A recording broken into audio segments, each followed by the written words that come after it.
Алаңға арналған ертегі. Әлия мен Аяның қуыршағы. Бір күні Әлия мен Ая достар болып ойнап отырады. Аяның қолында әдемі қуыршағы бар еді.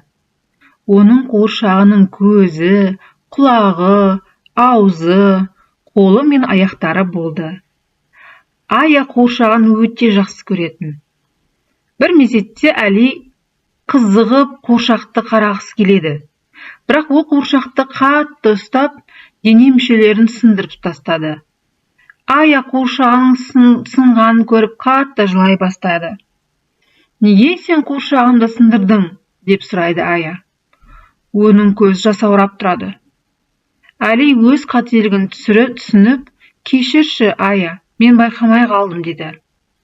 Ол қатты өкініп, Аяның қуыршағын қайта қалыпқа келтіруді ойлайды.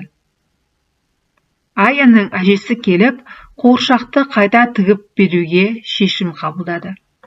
Әжесі қуыршақты қайта тігіп, оның әдемі етіп жасап шықты. Ая қуыршағын қолына қайта бүтіндей алғанына қатты қуанды. Әжесі Әли мен Аяға адамның дене мүшелерінің маңызын түсіндірді. Бірде әр мүшенің өз орны бар, өз қызметі бар. Көздерімізбен көреміз, құлақтарымызбен естиміз, қолдарымызбен ұстаймыз. Әр мүшеге қамқор болуымыз керек, деді әжесі. Әли мен Ая қуыршақтың дене мүшелерін сақтап, онымен ойын ойнауға уәде берді. Енді олар қуыршақпен ойнағанда өте сақ болуға тырысты.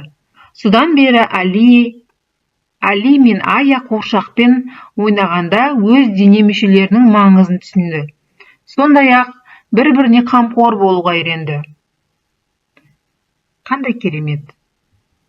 Ертегінің соңы.